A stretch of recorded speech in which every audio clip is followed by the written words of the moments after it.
These are going on a 2016 F250. These are the rough country airbags. This is the driver's side. As you can see, it only has the 2 bolts on it with the 1 air inlet. And the bracket is also different on this one. The passenger side has got the 4 holes. It shows you in the instructions pretty good how to put these all together. I went ahead and wrote passenger driver, just make it a little easier for later, but the 2 bolts go in there and there. This bottom bolt right there, it is easier if you get this one fitted in just a little bit, and then you're able to pull, when you go to put this one in, lift your bracket up, because there's a little slot in there you can twist in with your fingers, and then getting it tightened down with a wrench is not easy. These were torqued to, all of these were torqued to 30 foot-pounds. I will then get a video putting these on here shortly. All right, got the truck up in the air. I've got it jacked up on the differential right now. I have a 5th wheel hitch in here, so this nut's gonna have to come off, and then this bolt will come out the other side. This bump stop is also gonna have to come off, and that's where this part will sit. So this will sit on the other side of the frame. That bolt from the 5th wheel hitch will come back through and it'll mount there. There's some spacers that will slide on here. They're in the package. They'll slide on here, and then that will bolt back in where that bump stop went. And then the bottom part just sits. It'll bolt up from the bottom. I'll get a better video once we get that put in.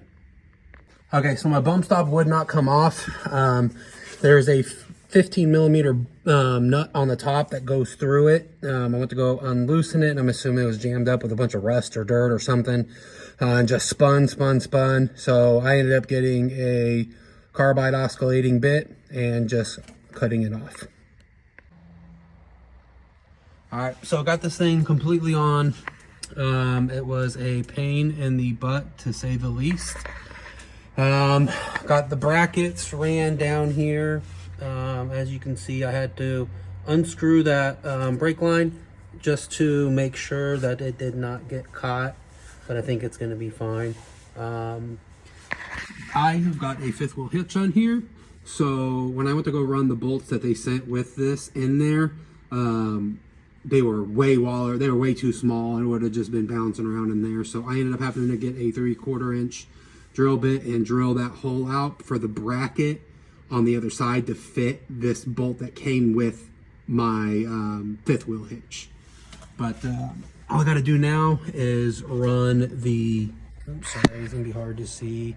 It's dark out though. Now I got to do is run my airline, but right there, she's sitting in there. It's all bolted in and ready to go.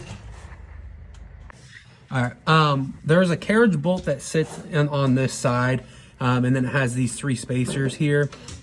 The frame's a little bit wallered out right here, so when you're putting this in, you've got to kind of tilt it this way and bring it to this side and get it to slide up in there. It was a pain to do, but it does fit. I've got a 2016 F250.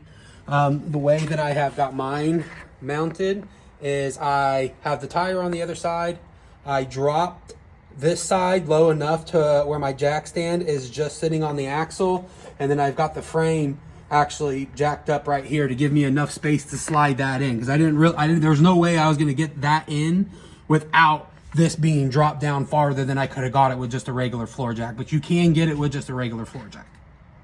Okay, the airlines are ran just right here onto the tag. You can see they run to the top of the bags. Now, these run to the top of the bags. They have the 2 air inlets. When you go through and you put those air inlets in, they send you some junk Teflon tape. Do not use that Teflon tape. Go buy some good Teflon tape. Wrap it up at least 6 or 7 times, and then torque those down pretty good. Otherwise, what you're going to end up with is some leaking bags that you air up, and they just decompress by themselves. Overall though, we had this hooked up to it, fully loaded down with the Can-Am in it. It was about 12,000 pounds. We ran all the way out to California from Kansas and back. Went out to Glamis, and truck did phenomenal. Having those airbags on there was 100% worth the money. So if anybody is looking at whether they want to get airbags or not, if you're going to be hauling something that is quite heavy like that, the drivability makes it 1,000% worth it.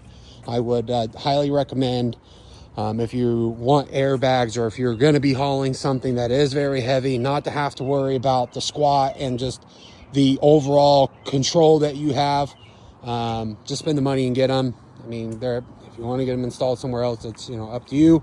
But at the end of the day, they weren't the worst thing ever. But hope this helps somebody else out to save them a few hours that I had to spend figuring this out myself.